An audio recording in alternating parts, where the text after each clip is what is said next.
Hey everyone, I'm Cynthia Conte, and welcome to the best women's boxing show, period. Cynthia Conte, Jeandra LeBeauf, you looking beautiful. Thank you, girl. Thank you, girl. Looking radiant. I'm happy to be with you. Happy to talk about some stuff. I like when we do these updates so we can talk about some hot topics and, get it around perfectly quickly. And there's a lot of hot topics out there we could be talking about. On the hot topic, we saw, of course, yes, Bomac was in the UK. Forget about the Eubank win and Liam Smith. What was the most hot topic was that Bomac was arrested in the UK in Manchester. I thought that was a joke at first. And then Telegraph Sport wrote about it. I mean, all the big UK writers were writing about it. So this is a very serious charge. He had possession of 2 guns, I believe, 2 firearms in his bag. And, we were talking about it. How did he first get past TSA? Well, apparently he flew, allegedly, this is what they're saying, he flew private to the UK, but booked himself a commercial flight. I'm amazed. The fact that, so the story is that he wanted them for protection due to some previous issues, allegedly, that happened with him. But what was he going to wear them in a holster? Like, what is going on? Why not just hire some security? They just had a terrific win with Crawford. So I'm sure they made $1 bajillion off of that win. Why not just hire some security, talk to Eubank Senior, maybe some people over there like, hey, is there a guy available for a couple weeks that I could pay to kind of follow me around? If we've learned nothing about England is they don't play around with their gun laws. We've seen it any time with rappers. Yeah, guns are forbidden. I mean, we know UK is all about knives, and that's a huge issue too. So it's just so mind-boggling. And right now, he's in jail, apparently, and he doesn't get a bail hearing until October 9th. That's all. We're only September 5th, I think. 6th. I don't even know what date it is. Oh, 5th. It's so. We as Americans need to chill out with our international traveling. It's our rules don't matter to other countries. Yeah. They have their own rules. Yeah, you have to abide by the laws of whatever country you're going to. And I get it. Yes, you flew private and they do not check. Yes, they don't check your cargo. They don't do anything. That's why a lot of people fly private. But if you're going to be booking a commercial flight, please read the rules of what you can and cannot bring. And I know probably he's like, he totally forgot that, oh, I have 2 firearms. When he got caught at the airport, that they said there was some kind of allegation that they found something. That's almost like a movie. And it's just in my mind, I just still can't believe it, but it is real. It is legit. Something is happening. And I really hope that, I don't know, it's a maximum conviction of 5 years. I truly hope it doesn't come to that. I feel bad. I got a lot of love for Bomac. He's a really cool guy.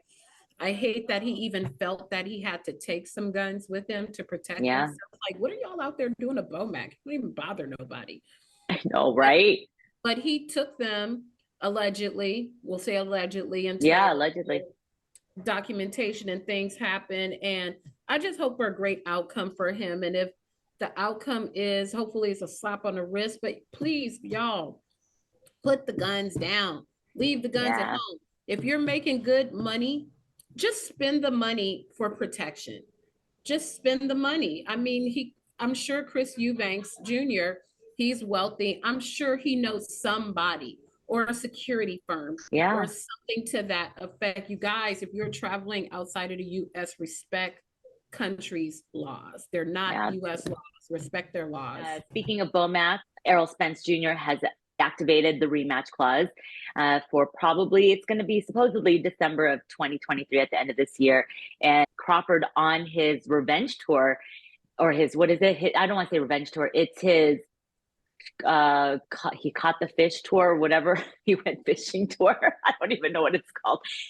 He definitely said he doesn't mind moving up to Canelo's weight. Why not? It would be great. Canelo even said, sure, why not? He's a great fighter. That was for legacy. But now Canelo is saying he only has one good name on his resume. And again, Crawford is like, again, with the resume. You know, it's all fine and good. Crawford's elite until he starts calling people's names, and it's, oh, he hasn't fought anybody. After what he did to Errol Spence, I'm never picking against Terrence Crawford ever again. You heard it here. I will never, ever, ever pick against him in a fight. If I'm wrong, I'm wrong. But I'm still fresh off of watching what he did to Spence, and then now heading into a rematch. What do we really think is going to be different in the type of lifestyle that Crawford has? Yeah, in comparison to Errol Spence, I mean, with Errol Spence's everything that he's gone through, all the adversities that he's gone through life, that has taken a beating on him. And for him to be going through this, I mean, I'm so happy he's still here with us. But going to 54, I don't know. People say, yeah, it will be different, but I really don't know. I mean, it was an ass beating, but what I did love about Spence, he never gave up. That's what I liked about it. He didn't take a knee. He didn't quit. He had all the fight. He still was throwing with all his power, but Terrence was just a monster in the ring. But on a happier note, we finally are going to get a very good fight. Shakur Stevenson versus Frank Martin. The WBC, there was supposed to be a purse bid this afternoon, and they decided, TGB and Top Rank finally said, let's just make the fight. It's going to be in November 15th, either here in Viva Las Vegas or in New York City. This is good. Great. It's really? A great fight. Shakur, oh my God. Really he is really getting these good fights now, and I'm happy for him. I'm happy for Frank Martin. Wow. Happy for us as boxing fans that we're finally seeing this matchup. Should we even start theorizing how that fight would look, or shall we just wait and let it marinate? Let's marinate. Let it marinate. And this is going to be a good one. I mean, we've seen Frank Martin. He just fought here at the Cosmo before the Spence Crawford fight. And we did get him. I interviewed him while Spence was in the ring doing his little media thing during that big fight week. But yeah, he just wants the big fights, and so do we. And this is a year of the big fights, 2023. I hope it continues. Michaela Mayer made her debut at 140. To her. Yeah. Congratulations to her. Look good, look thick and solid. Love it. Yeah. Yeah. So, I mean, she already said it. She wants to go up to 147, 154. She, like we talked about, that Thickalicious, she really wants to add the weight. She doesn't like going into a calorie deficit. She didn't like all the running, even though that's part of the job, but she likes to have meat and she likes to have that thickness around her. I like it too. Why starve yourself down to a weight that you're having a hard time if you can comfortably go up and still carry your power through? Absolutely. You know, can I be a little messy? Yeah, of course. Hello, this is the Best Women's Boxing Show, period. Okay. I want to go back to talking about Spence and Crawford. I've always wanted to say this. Sources. Oh. Over on that side, and maybe this will the conspiracy theorists side crazy. I got a little wait on Spence's side or Crawford's side? On Spence. Oh, okay. So sources around the way are telling me, this fight will look different because they really think something was wrong with Spence on fight night. When you were covering the fight during fight week, you took some fantastic footage. You went to the gym, and I thought about, and I looked at all the comments. The people, thank you everybody who watches Best Women's Boxing. I know, thank you. Period.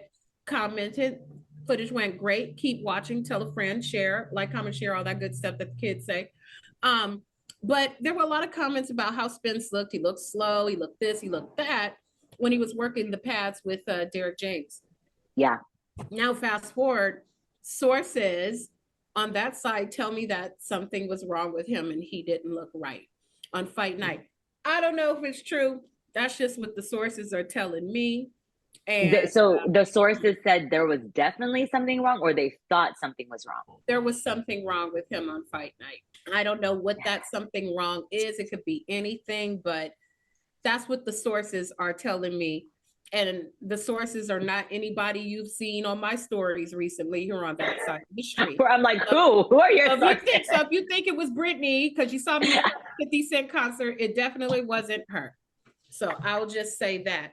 And so, Oh, all it's right, boxing interesting. Illuminati Twitter, go for it. Figure it They're out. gonna go crazy. Twitter had a whole ass meltdown the night of the fight, and I'm not a conspiracy theorist that way. I'm just repeating what I was told.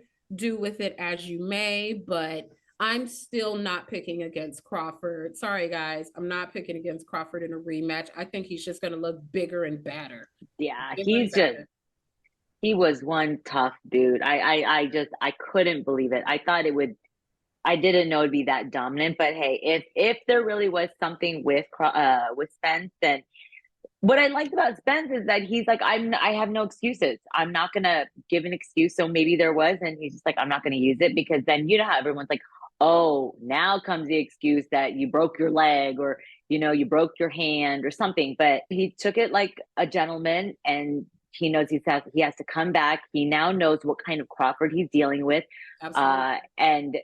And we're gonna just have to see how Errol Spence adjusts to the size difference now, and the speed and the power that Crawford's going to bring going up to 54, both of them. So we shall see. I mean, that is if it's going to happen in December, Merry Christmas to us.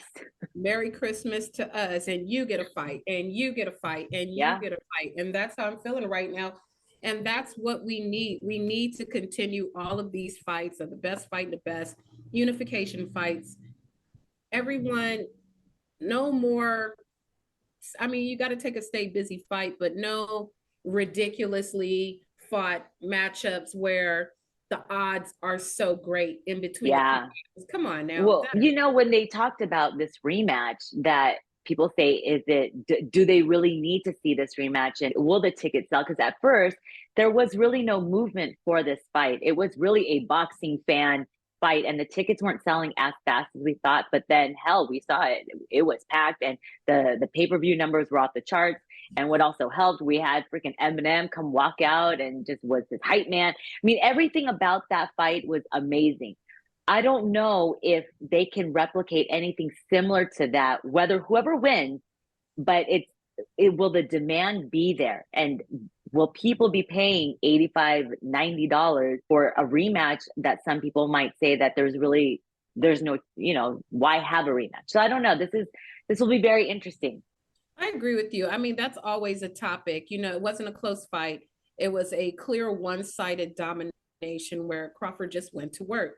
So how much interest can you stoke in the casual boxing fan? Because they'll say, everybody was so excited about the first fight, but from the clips that I saw in the Shade Room and all these mainstream sites that picked up action from the fight, they're going to say, well, why do we want to watch that? Because, Crawford's just going to beat him down again.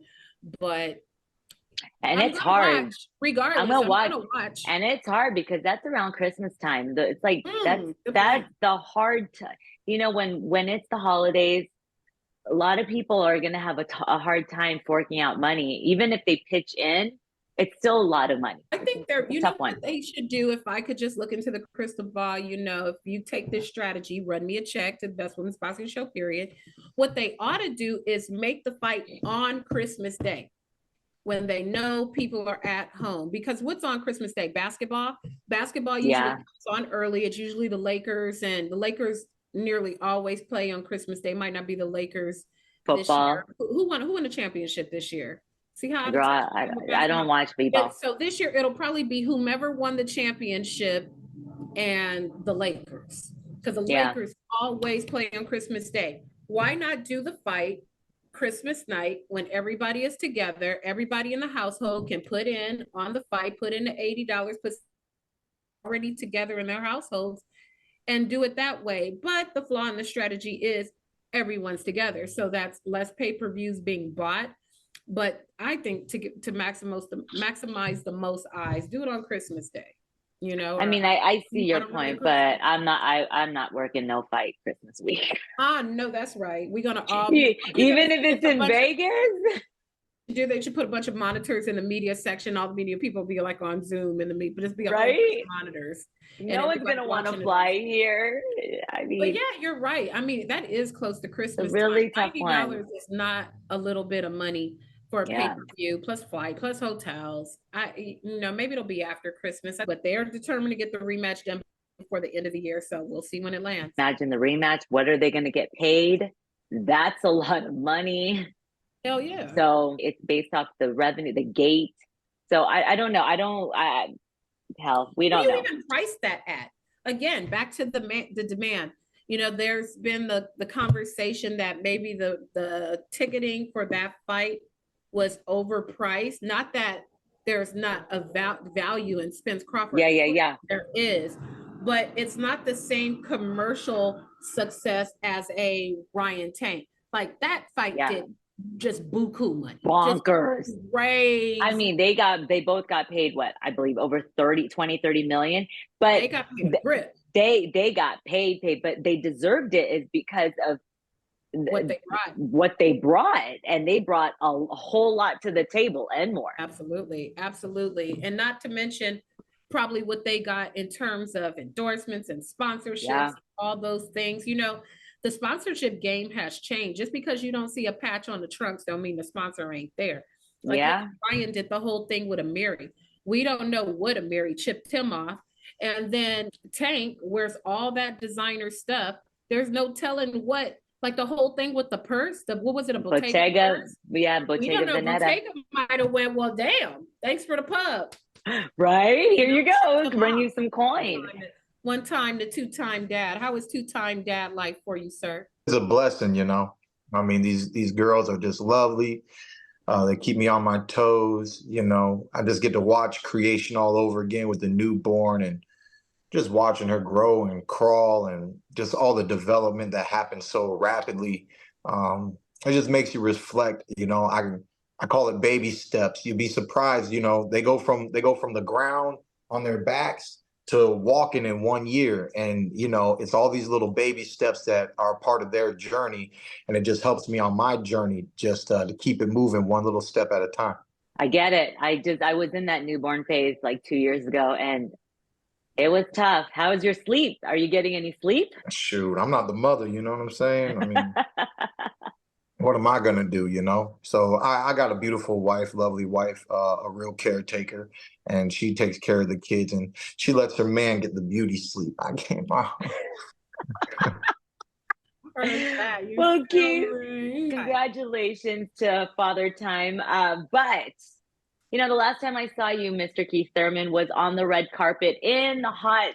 We were standing outside of Spence Crawford on the red carpet, and you were asked the question about fighting Claressa Shields. And little did we know the answer that you gave would be still talked about to this day. And the people would love that fight. It's crazy to me how many people want that fight. And they're like, no gloves, keep it very equal, forget the charity. I'm like, oh man, y'all are crazy. Keith Thurman, is it different? Would you still do it for charity, or you're like, nah, this is not happening, guys? I mean, that's what I'm a man of my word, it's not a real fight, it's not the competition that I'm looking for, but boxing is more than boxing. Let's be honest, at the end of the day, this has been and always will be under the umbrella of entertainment, even if we're not, I mean, WWE, look what has happened to the wrestlers from back in the day and what it meant to be a wrestler and hitting people with chairs. And, oh my gosh, these people are crazy. And who would want to watch this stuff? And look at how the millions of people that love wrestling today love watching it worldwide. They got a big following in India. When I was with my wife in Kathmandu, Nepal, I kept seeing John Cena t-shirts. I'm like, what the heck's going on out here? And then I learned how much they just enjoy Monday Night Raw, and they just enjoy the wrestling. They enjoy the drama. They enjoy the show, and so whenever you get people inside the ring, boxing ring, wrestling ring, and you got the cameras there, at the end of the day, it's entertainment for the people. And that's what made me say what I said about, facing Claressa Shields and having some form of an exhibition. And, you know, on that kind of level, I would love to do something for charity and do something positive and put some money into the Shriners Hospital and a few other nonprofit organizations. You know, they can the winner of the exhibition can get a larger cut to their donated charities, and then you know the other recipient can take the remaining half and go to their charities and put a little bit of money in both fighters' pockets. And you know, however it would have to be done politically, you know, but if it's for the people, which apparently I don't know why, Mama. I don't know why, but the people want to see it. I don't know. I'm that guy. I gotta be that guy. Punch this girl in her face. They said, Thurman, just get her in the straight to the face. Man, like you said, the snowball effect, hot day, red carpet, Spence Crawford. It was a big boxing night, and just all the hype that led. I mean, when I tell you, I got people in New York calling me, asking me if I'm fighting Claressa Shields next. I got people in my hometown who I grew up with, my homies. They said, bro, you really doing this, bro? Please don't do it. Are you doing this? Like, I'm like, yo, calm down. Can you calm down? Don't you know better than to read everything on the internet? Like, just let the internet be the internet. You know what I'm saying? Like, just slow down. Like, you'll hear from Thurman what Thurman's gonna be doing. But it was just really surprising. And you know, we're just in an interesting time and era. I think boxing is a completely other sport, but I remember seeing the documentary a little bit on the film, Battle of the Sexes. It was a tennis match that happened years back before my time. And you know, but he was retired. He was a retired male athlete going up against a current professional athlete.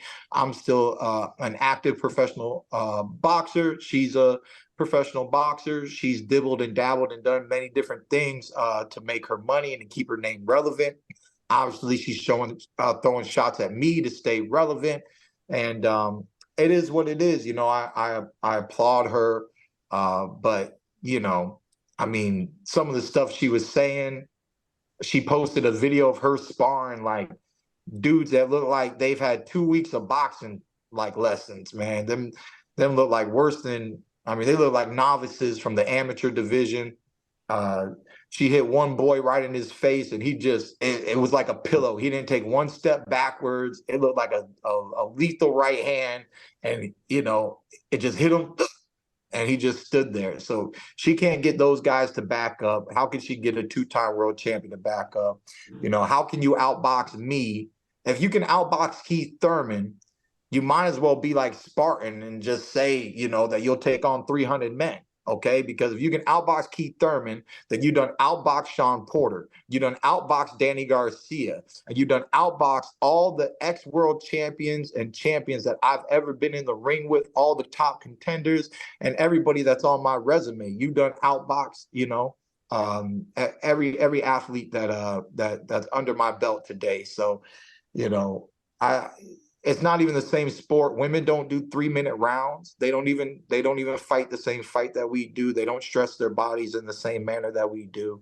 And like I said, even to this day, if it ever happened, I'm still doing jab only. Like I'm just pop pop. I'm just gonna give her boxing one-on-one. It'd be a lesson, you know. But whatever for the fans. I'm really surprised what the fans like. I got a new comment. You know, they try to say, when you gonna fight Boots Ennis? Claressa Shields seems more popular than Boots Ennis. I don't know. Just check the YouTubes, interwebs. Just look at it, people. Look at the data. Okay, Claressa Shields is more popular than Boots Ennis. Okay, so at the end of the day, I take fights when I see fights. When the networks actually want to give me a fight, put it on paper, lock it in. I'm the yes man, you know, in the division. I don't say no to nobody on paper. So it's just a matter of time. But that's a new slogan that I have, is that Claressa Shields is more popular than Boots Ennis. I mean, I'm just going off of the data, and you helped me accumulate that. So salute to you. Salute to Cynthia. Know. I did appreciate your answer, because I mean, when you're posed that there is no right answer to that. And I thought you had a very lovely, graceful answer. You answered it, but with still a lot of grace, a lot of class, because our comment section, my Lord, have mercy. I'm like, oh my God, y'all really hate women in this comment section. Not you, but some of these commenters. I'm like, calm down. It's a conversation piece, but that was very, very telling. Yeah, the backlash, like I said, we're just in an interesting time, just battle of the sexes in general, just the way the gender is, gender, transgender, no titles, non-binary, like you popped out as something. You can't be a one, you a one or a zero. You don't get to be a question mark. You know what I mean? Like 1011. That's how the matrix is built, binary code. Like you popped out as something, so they're gonna say, I don't identify.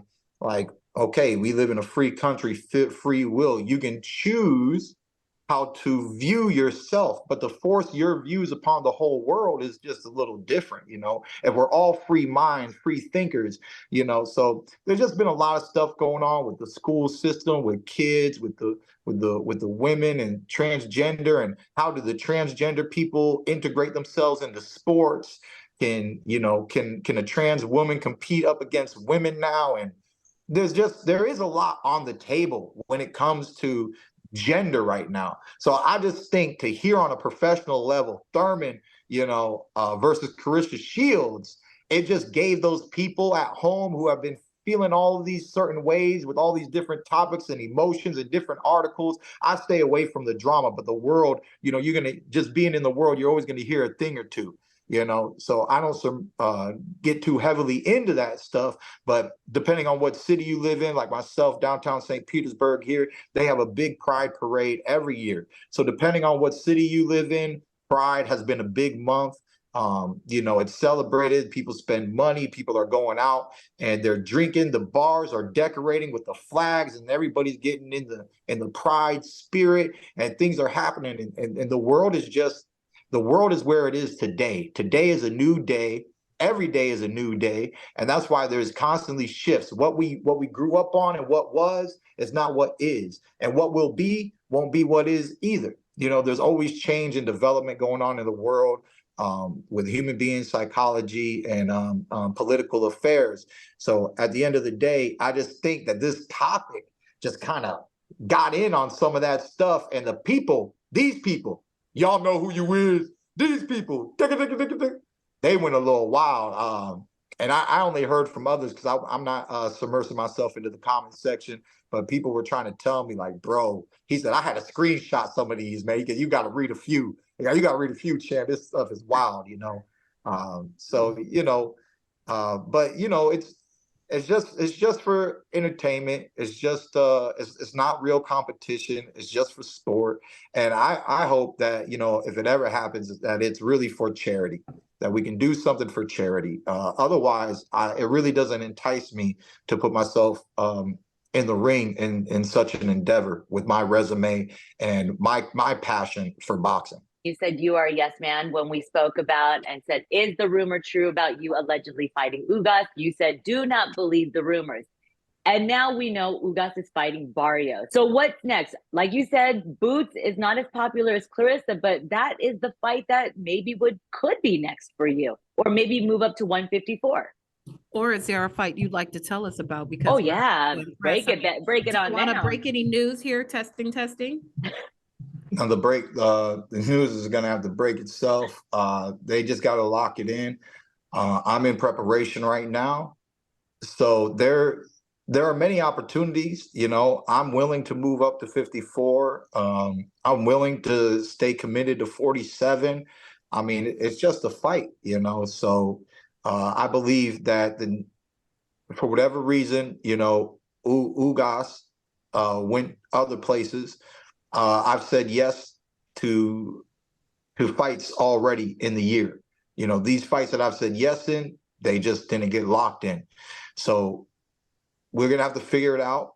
Like I've been telling people, like I told Ennis's family, cousin, whoever was out there and trying to get up in my face, like I told him, I said, look, send me the contract, show me how I'm going to feed my family, and show me who needs to get punched in the face. And if that name says Boots Ennis, fine, baby. You know, I mean, people question, and I understand where their questions come from.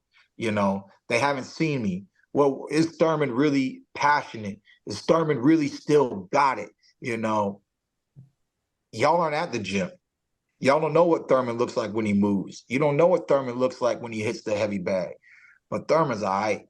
And Thurman's always been nicer than nice, you know. There ain't no test better than the Keith Thurman test. I've tested all the champions from all the time. Ever since I was 16 years old, I've been testing fighters, you know. I was testing pros, pros that, you know, 22 and 2, you know, decent pros getting dropped by me when I was 16. So yeah, you was pretty decent, but obviously you was sheltered because you go in there with the real one. You know, I'm dropping you, and I'm just a national champion. You know, so I've always had faith in myself. I understand the game. I'm not very happy with what has happened since February. I should have definitely been back in the ring. My body, nothing has been holding me back. So that's been very disappointing. Of course, I was waiting for. I was trying to lock in Spence for myself. And we were fully confident in facing Errol. And, you know, I just think this year is not his year athletically. Based off of that performance that we saw, they say moving up to 54, he's gonna be stronger. But I think Crawford's gonna be stronger too. They're both just adding on weight. I think when you add on weight, you end up being slower. The only reason why I've always loved 147 is because I know that's me at my prime time. I know when I put in all the work and I put in all the hours and I eat all the salads, you know, and I eat my vegetables. I do what I'm supposed to do. I cut my carbs and I get into a lean, mean fighting machine, you know, and I just believe that when fighters move up in weight, they're just letting go of some of that leanness. When Canelo fought Bivol at 175, you could see fat on his lats. You could see some fat hanging on the side, you know, and I didn't like the way it looked on him. And based off of that, he also didn't have a great performance. So whenever Canelo loses some more weight, I believe that he's more athletic, that he can move a little bit faster, step in and out a little bit quicker. And, you know, we're at the top of the sport. You know? This is the best of the best. And I mean, to be fair, you know, Canelo is trying to chase legacy and greatness. So you obviously move up. But you move up in weight. But you just mentioned Crawford moving up to 154, and you don't think Spence is going to do any better? Is that what you're saying? Do you think it's a competitive match? He could do better because obviously there's one saying that I've always had in boxing, right? We can be very harsh, we can be very critical on a fighter's performance, right? I mean, for some people, that's their job, right? The way that they write articles, it's their job to critique a fighter's performance, right? So I've always, in a weird way, you know, given interviews, being asked questions, you know, I try to put myself in the reporter's shoes. I try to, you know, one day when I'm retired, you might get Thurman articles, you know what I'm saying? Like, I know how to think like a critic, you know, and that way I can respect their ignorance, you know, because a lot of them are ignorant anyways, you know, but I can respect their ignorance because they're just coming from a certain viewpoint and then they're expressing their feelings from that viewpoint, no matter how ignorant it may be, you know, to a world-class champion. But that aside, you know, so when you critique a fighter, what you really need to understand underlying the performance, right? So what people assume when people think that they know everything, but there's a piece that they're missing, a fundamental piece. The way that they think is, this guy just showed the world how good he is. Not true. Not true. Okay? And let me explain why. Fighters change throughout time, right? There's an old saying, right? How do you behave once you're well fed, right? So you've seen a lot of champions get into complacency, right? And then when that happens, they no longer perform the way that they performed when they were striving to climb the ladder to become that champion, right? So we've seen this throughout history. You underestimate an opponent and you don't perform as well. So what happens is, when you see an outcome, yes, to a certain degree, you are seeing the skills and the talent that this fighter possesses. But are you seeing all of the skills Are you seeing all of the talent that this fighter possessed? And sometimes that's up for question, okay? Because the real question is, when you watch a fight, well, not the question, the answer is, when you watch the fight, what you are watching is the outcome of the preparation. Point blank, period, right? Like, for instance, if Beyonce was to get on stage and, you know, she didn't have her dance moves on right, people would be like, yo, what's up with Beyonce?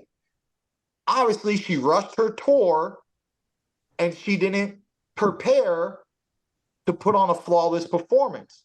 But real professionals never come unprepared, you know? Mm-hmm. And that's where you got to tip your hat off to Terrence Crawford, you know? He came fully prepared for the biggest fight of his life. Did Errol Spence truly come fully prepared? You know? And that's the question. And if he truly didn't, then yes, there is room for improvement, but you're fighting the same dude, and styles makes fights, and it just looked like stylistically that you were having an issue with him, he wasn't having an issue with you. So how are you going to get rid of that issue in one training camp? My criticism when I look at the rematch. Let's be honest, there ain't no bookie in the world that's not going to have Bud heavily favored going into this rematch. There's no bookie in the world. You ain't making money off Crawford this time. You better put your whole house down. You know, you ain't making no money off Crawford this time. You better risk it all. You know, I give Spence a little bit of the benefit of the doubt that maybe there was something going on in life. Maybe there was just something that he couldn't put the pieces of the puzzle together. I remember when I fought Pacquiao, my left hand was not all that it was supposed to be in 2019. And then another big flaw of mine in preparation for the fight was I had to lose 35 pounds in 11 weeks. I was 182 when I started my training camp in preparation for the fight at 147.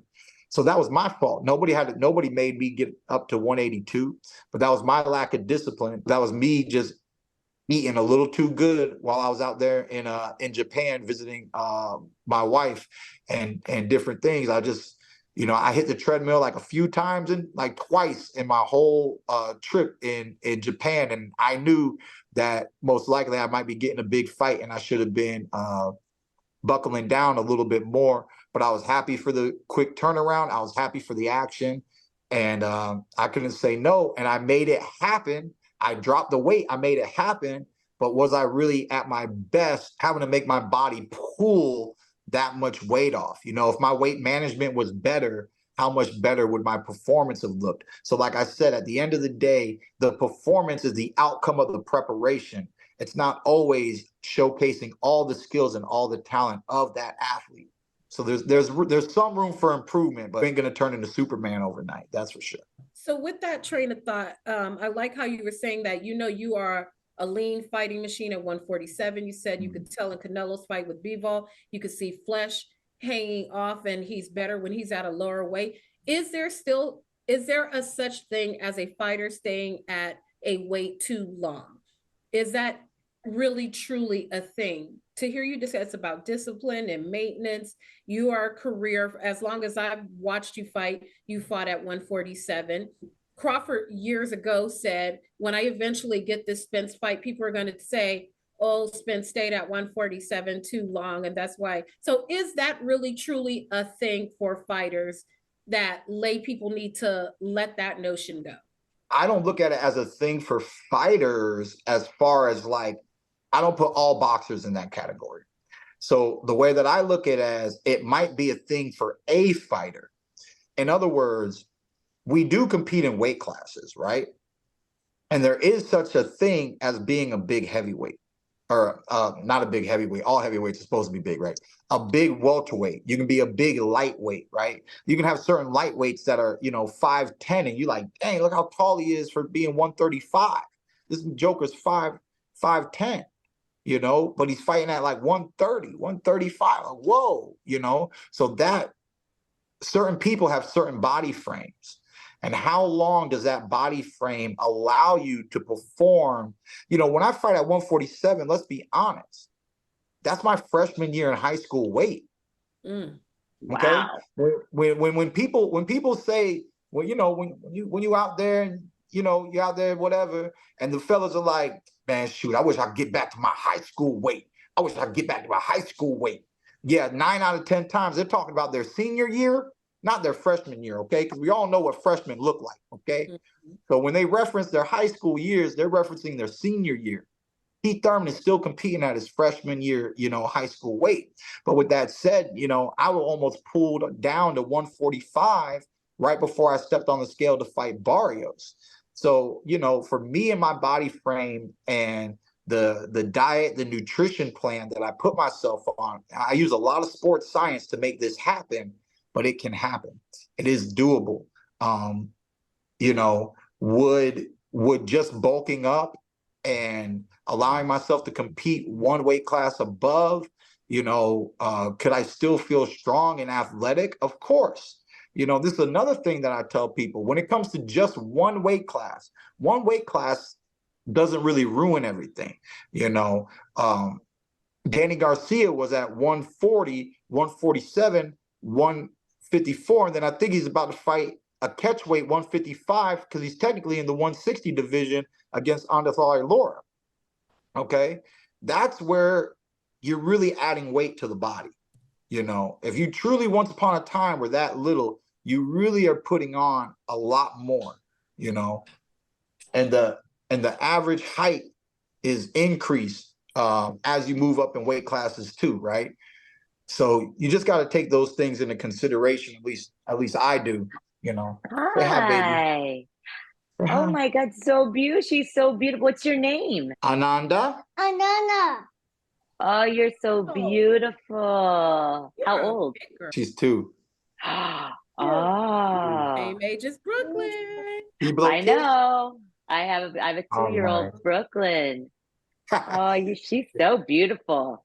Oh, Keith, family Keith. Yeah. I know. Is the baby learning to play the flute and the piano? We're starting off with like little drum things first, you know. She actually though, she's got a little harmonica she likes to blow. So yeah, she's learning. I let her mess with the flute, but she be dropping it and it's wooden. I ain't trying to I could always buy another one, but she already semi-broke it. So I'm trying to get her hands off till she get a little older. And plus that one doesn't work with her fingers. So the harmonica, she gets to just yeah, that's play good. on that. So, yeah, she's having fun. I'm doing my best to keep her playful, musical, athletic. I mean, that little girl can run. Just seeing the genetics, like that's Thurman bloodline right there. I don't care if them little girls, man, them little girls gonna be right, you know, athletically. You know, regardless of his gymnastics, track, just something to keep her active. She's definitely got all that energy. We were just in the pool before I hopped on with you guys. We were just swimming. I did my cardio and then I had them down there swimming at the pool. So she loves being out. She's just a real outdoor baby. Sometimes I don't even think she's a girl. Like she got more energy than her boyfriends. Like she runs circles around these boys. Like it's crazy, man. But that's just my my little angel, man. Both of my babies are just blessings in life. They're helping me grow as a man. This journey that we call life there's just so much to learn. You know, I'm just happy that I have a positive outlook on life. I'm very blessed to have the patience that I have, especially for the career that I've had. But you know, patience is supposed to be a virtue. So I definitely hope that we put something very special together for you guys soon that the fight fans are going to enjoy. It's true. When you say that patience is a virtue, you've had some very long layoffs in inactivity, and it's not necessarily your fault. It's a combination of things. 2019, when you fought Manny, and then you waited 2022 to fight Barrios. Now you're going to be fighting, hopefully, 2023. From the time that you said that you're trying, you know, you're very strict in camp. You take every day as if you're in camp, even if you didn't know if you had a fight. How is your body going to be for, I'm going to assume, maybe a December fight? Camp last December, thinking I was going to fight Spence in February. Yeah. After the WBC mandated, after they mandated me for the WBC. So, you know, that's the interesting thing is there's been a lot of yo-yoing with getting down to 165, preparing to get down lower, and then going back up to 172, and then coming back down, and then going back up. There's been a little bit of yo-yoing this year, but the best part of everything is, one, I've stayed uninjured. Two, I'm just active.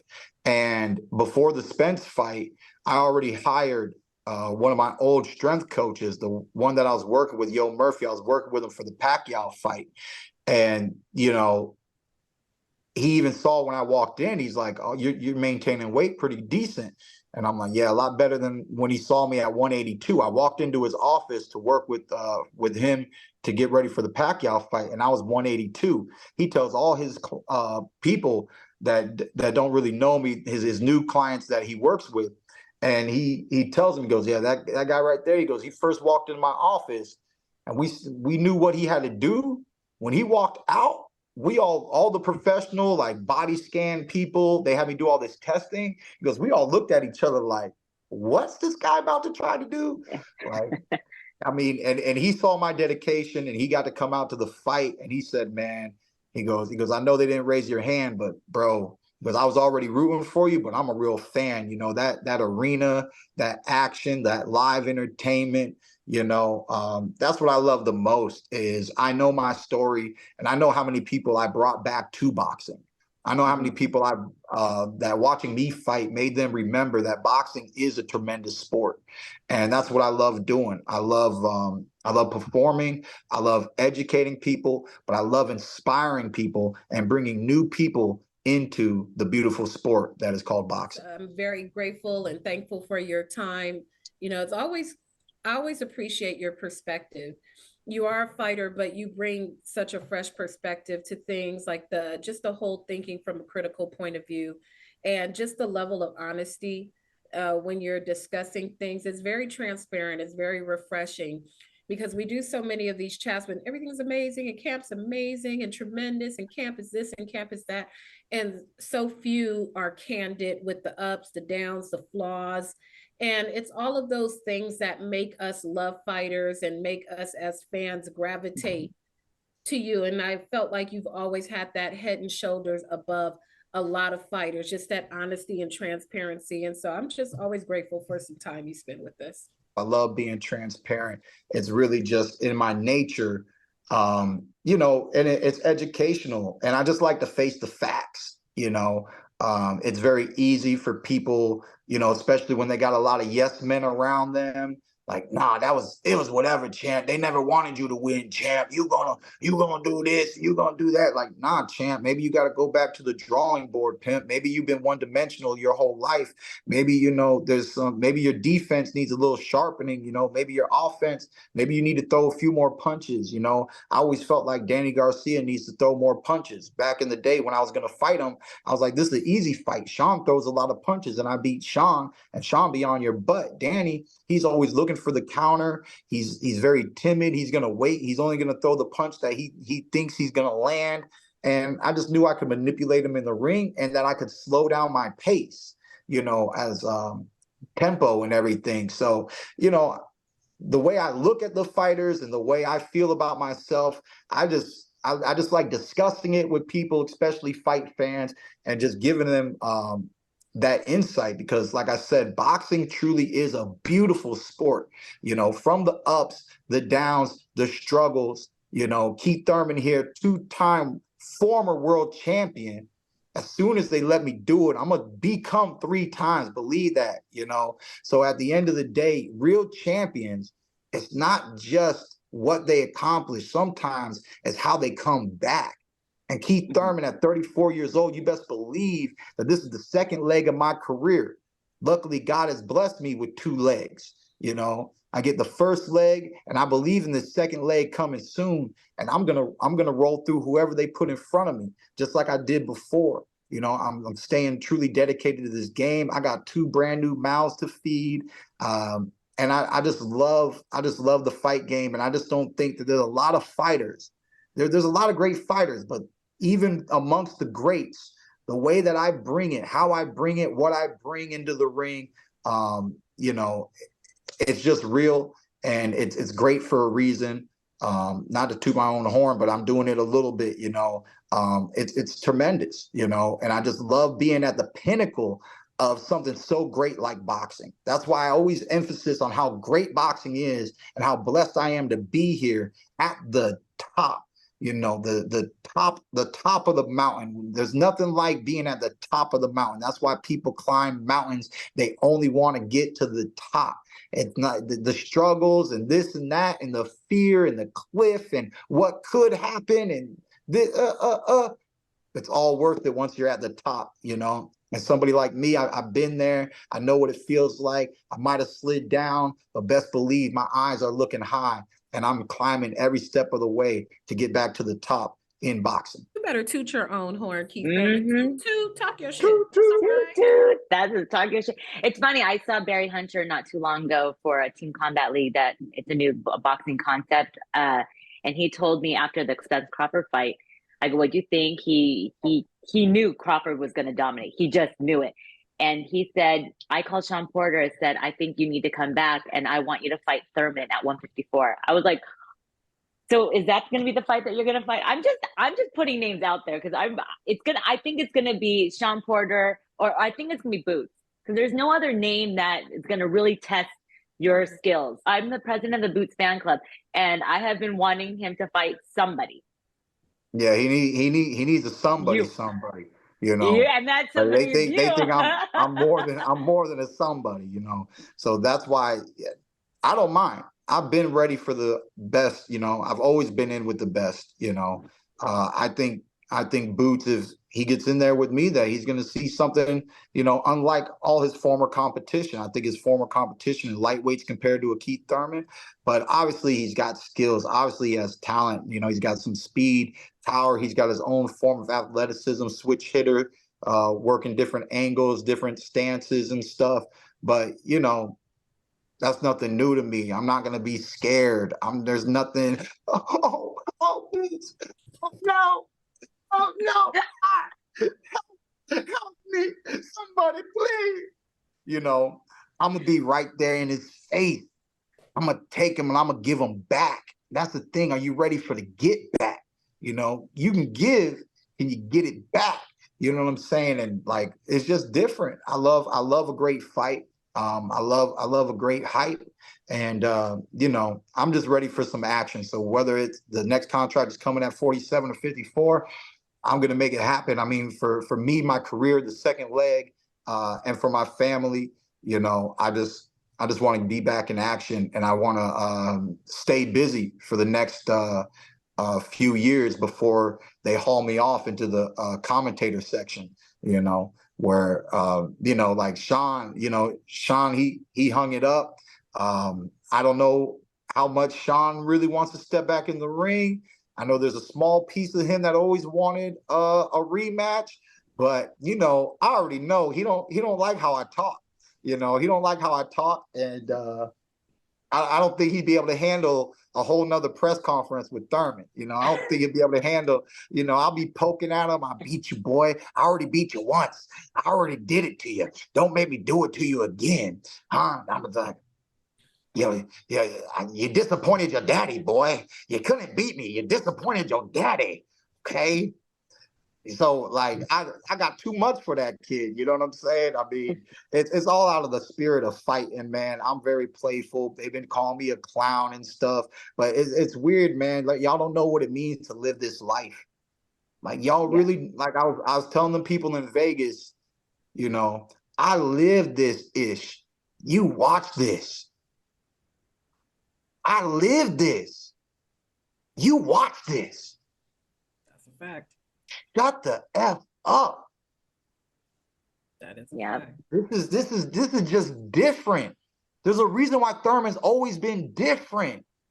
Because I am that fighter, world class. Always have, always will be. In my grave, dig me up. I bet I'll make a fist. One time. All right. Before we let you go, we have to ask this last question. If this fight were to actually happen, Canelo versus Crawford at 168, who wins if this fight actually does happen? Oh, 168, way too Way too big for I mean, it's weird. So like I was saying, right, when we move up like 147 and 154, that's not a big thing, right? Because let's be honest, the day 147 fighters fight, they're already 157. So they're actually already one weight class up, and they're actually almost up to 160, if we're honest, you know? So with that being said, you know, I guess the real difference is how much size advantage you're allowing your opponent to have, right? Because I could see, you know, I could see Crawford just coming in at a nice 163. You know, he doesn't need to be 68 because you don't need to put on weight. You're a smaller guy. You need to stay athletic. He needs to come in at like a nice 163 and just athletically, you know, try to beat Canelo. You know, who beat Canelo? Floyd. And Floyd was a lot smaller. Floyd was a lot faster. Floyd had a tremendous ring IQ, and Canelo's feet were stuck in cement back in them days. Back in them days, he was stuck in cement, and he didn't have no head movement. Now, every day, this is what he look. This Canelo every day. Yeah. Every day. This Canelo now. Oh. I don't know if there's another Mexican in the world that moves their head as much as Canelo, you know. So Canelo has learned how to be a little bit more elusive, but he's still got feet that are kind of stuck. And that's what Bivol proved. Bivol proved, look, you're on the ropes, you're trying to do this, but you're not, you know, you're not like Manny Pacquiao. You're not moving your feet around. You're not really like Floyd. You took the roll, you took this, but that's upper body movement. He doesn't have the lower body movement of Floyd Mayweather, you know, and just when you really, really, really understand boxing, and Crawford was like me. We were right there about to be Olympic fighters. We lost at the USA Olympic trials, you know, in the finals. I know I lost in the finals. I forget if he lost in the finals, but I wouldn't be surprised if he got beat in the finals. So Crawford and I were right there on the cusp of being Olympians ourselves. And Canelo, it's that rapport of boxing that gives Canelo problems. Olympic style, perfect boxing. Cookie cutter, I'm going to come in, come out, use my defense, bop, bop, just get in. Just get in, hit you, bop, bop, bop. Don't get hit. Don't get countered by your big shots. Don't let you just bully me onto the ropes. And, you know, if you have enough athleticism, I believe Canelo's always been beatable. You know, I was surprised, though. I do got to give Canelo credit. There were two fighters that were boxers that I thought should be able to beat Canelo because of their styles, and Canelo beat them. That's Danny Jacobs and Andislari Lara. You know, I did not think he was going to beat Lara. I still just thought Lara had a lot of movement. He had a good ring IQ. He had a good jab, a good 1-2. I thought Lara could put the pieces together, but he was too intimidated by that power. He was running a little too much, and Canelo gave him a run for his money and took that W. So that impressed me. And then when he beat my boy Danny Jacobs, that I grew up with in the amateurs, always looked up to Jacobs. He was one of the most phenomenal. Him and Gary Russell Jr. were two of the most phenomenal amateurs that we had out of that generation. And just to see Canelo be able to handle Jacobs, and Jacobs not find the proper formula to beat Canelo was also a surprise. I think Triple G had Canelo on the first one, but Triple G never looked that good again, especially on the third performance. It looked like age was finally getting to Triple G. And Canelo, the best thing about Canelo is he lost only to get better. And that's what I talk about when people are doubting who Thurman is. You know, we come back right. We come back tougher than tough, you know, and Canelo actually inspires me as one of those fighters, because you don't see it. You see a lot of fighters lose, and then you just see them lose again. You just see them, the fight, not only does the fighter lose, but the spirit in the fighter loses. Like I told them boys leaving Vegas on the plane, Keith Thurman has 30 wins, 22 knockouts, 1 loss, yet still undefeated. It might not make sense to you, but it makes sense to me. Keith Thurman has never been defeated in that ring. So I'm still looking for that. I took a loss to Pacquiao. That's barely lost. That's a BL, okay? But I've never been defeated. Yeah. So, you know, who's going to do it? Who's going to be that guy? And y'all think Boots is the one? Shoot, I'll send the contract. That's all it is to me. It's just another fight. It's just another black eye, baby. Ooh, ooh, ooh. It. What an, oh my God. I knew this was going to be a good interview. I just didn't know how it was. Keith Thurman, I mean, I'm saying it right now. Boots, you're fighting Boots. I'm just saying it. It's going to happen. I don't know who you're fighting, but you have to fight somebody. I would be really surprised if you moved up to 54. I don't know who's at 54 right now because I don't know who's they're all moving up. Yeah, 147. So, it's not Crawford. It's not Spence. It's not Ugas. Virgil Ortiz has tons of health issues. Yeah. It wouldn't be Alexis Rocha. Stanionis. He needs a fight because his fights keep getting canceled. And it's definitely not going to be Crawley, Villa, or Stanionis because, you know, those are not. We'll see. I mean, we'll see. There's they're all undefeated, right? There's that one Canadian kid, but he's not. They're going to keep him away from Thurman. He don't punch. He's not ready for a Thurman. You know. But I think Boots and the other guy, because he was going to fight. Stanionis was going to fight Virgil Ortiz. Yeah, and he's supposed to be a big puncher. And somebody just told me that kid said he could knock me out. So for whatever reason, if I have a contract with his name on it, it can get signed too, because that boy need to learn something. Ain't nobody knock out Thurman, and you don't even got a 50% KO ratio, kid. You better stop that talking. Get yourself hurt in this game, boy. So, but yeah, there is still potential at 47, and that's why I'm not eager to move to 54 unless Sean wants his rematch. Come on, baby. Sean Porter. You know what? He said it. He said this one more time for the one time. On his Porter. One time, 2 times. Let's do it on Showtime, baby, like we did. We did on the network, but now we can do it on the real Showtime. I think we did NBC. We were doing free boxing for the people back then, championship boxing. We had a lot of views. It was tremendous in the Barclays. We can run it back at Barclays too, man. New York loves boxing. They love Thurman. So we'll see. You're right. Let's see what happens. Yeah, Sean Porter. They're going to send me a contract any day. They got to send me something any day from today. They got to send me something. Sean Porter said on his Porter Way podcast that he just really wants you to get back in the ring. One thing that he loved about you and he knows about you is that you have power. And so with you being inactive is how much of your power has diminished because sadly you have not been in the ring. But, well, hey, Sean Porter, you might want to come back. That would be fun. Yeah, sounds like he wants to watch. He wants to watch these guns from afar. Don't worry, they still got plenty of gunpowder in them, and I'm going to show the world, man. We've been putting in some interesting strength work, and it's been progressing well.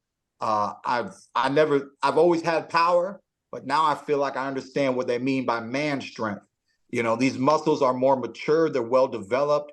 I have been underutilizing them for a while, but all I have to do is shake them up and wake them up, and you'll see. Bomb, bomb, bomb, they go. You ladies have a blessed day. You too. Thank you so much. Enjoy your beautiful babies. Thank you for taking the time out with us for Best Women's Boxing Show, period. We can't wait to see you in the ring. It's going to be Boots, Stanionis, or Sean Porter. Yeah, he's coming. Thurman's coming. One time is coming back. That's right. Thank you again. What an incredible interview by Keith Thurman. I mean, like you said, he just checked off all the topics we want to talk about. We let him talk. He took the mic and he went with it. He was very transparent with so many of the things that he was going through. I'm excited. He sounds like he's fired up. He sounds he's always at peace, but he just seems like he has it's like nirvana. He done reached another level of peace and fatherhood and focus. And I love that for him. And I love it for the fight fans. I really do too, but I'm glad that we were able to do a little bit of a bit And he talked about it. Remember the same thing about Crawford, and Spence. What difference is it going to be? The bookies. I don't know, but we'll see. It's now it's a little bit more fascinating. The whole thing with he never even said about Crawford or Canelo, did he? Who's going to win? But no, he didn't. He didn't. Very, very slick. And we spent a little bit of time there talking about Stanionis. Is that fight? He's trained by Freddie Roach. Marie from Wildcard. You're gonna get a call from me. So, but there are some big fights. I mean, at least we know Keith is coming back into the ring. Hopefully sooner. Has to be sooner because the year is almost up. Who knows? He sounds like he's ready to go. But shoot, this was another episode. Boy, it was so good. I know we got up. But Jeandra, yes, again, I can't wait to see you for Canelo Charlo here in Vegas, Viva Las Vegas in September. Remember, tune into all of our episodes on Best Women's Boxing Show, period, on our YouTube, all of our socials. We are going to be putting up I had the Austin Trout that I still have to put up his prediction because he fought both of them. So this will be interesting. He did pick a winner, which I was pretty shocked, and by how. So tune in, guys. Jeandra, again, thank you so much for joining. Go get better. Go feel better. I know you were not feeling well, but you're looking fabulous. Thank you. You too. And soon we have mugs, matching mugs. You know what? We should totally put our logo on here. Oh, yeah. Oh, yeah. That's a really good one. That's so cute. All right, guys. Thanks for tuning in to another edition of the Best Women's Boxing Show, period. I'm Cynthia Conte. And I'm Jeandra LeBeauf. See you guys at the fight. Bye, guys.